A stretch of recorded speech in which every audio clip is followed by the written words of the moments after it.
பார்ப்பதற்கு பேய்ப்படங்களில் ஷூட்டிங் நடக்கும் பூத் பங்களா போல இருக்கிறதே, இது யார் வாழ்ந்த வீடு தெரியுமா?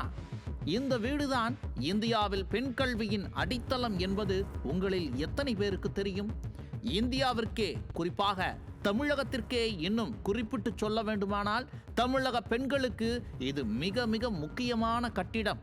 தமிழகத்தின் இந்தியாவின் முதல் பெண் மருத்துவரான டாக்டர் முத்துலட்சுமி ரெட்டி வாழ்ந்து மறைந்த வீடு இது. இது வெறும் கட்டிடம் மட்டுமல்ல, வரலாறு. இந்த வரலாறு சாமானியர்களுக்கு தெரியவில்லை என்றால் பரவாயில்லை. தினமும் இதே பகுதியில் கருங்காலி கட்டையுடன் நடைபயணம் செல்லும் ஸ்டாலினுக்குமா தெரியாது?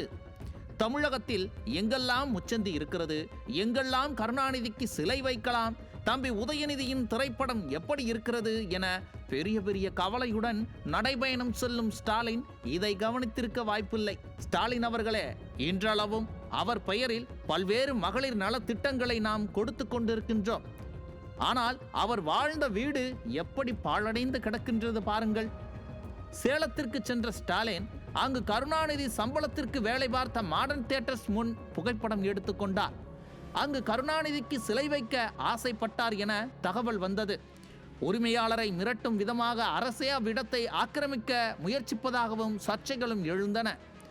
என்றோ ஒரு நாள் கருணாநிதி வேலை பார்த்த இடத்திற்கு முக்கியத்துவம் கொடுக்கும் ஸ்டாலின், கருணாநிதியின் பேனாவிற்கு மக்கள் வரிப்பணத்தில் பேனா சிலை வைக்க நினைக்கும் ஸ்டாலின், தமிழக இந்திய பெண்களுக்கு முன்மாதிரியாக வாழ்ந்து மறைந்த டாக்டர் முத்துலட்சுமியின் வீட்டை பராமரிக்காதது ஏனோ? மக்கள் அரும்பாடுபட்டு செலுத்தும் வரிப்பணம் எல்லாம் உதயநிதி கார் ரேஸ் நடத்தவும் கருணாநிதிக்கு சிலை வைக்கவும் தான் பயன்படுத்தப்பட வேண்டுமா? தமிழகம் என்ன இவர்களுக்கு பட்டா போட்டு கொடுக்கப்பட்டுள்ளதா?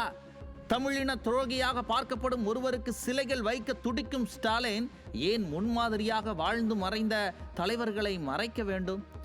இன்னும் 8 மாதம்தான் இந்த ஆட்டத்திற்கெல்லாம் முடிவு பிறக்கும். அட சார், இதெல்லாம் நாங்க சொல்லல, மக்கள் சொல்றாங்க.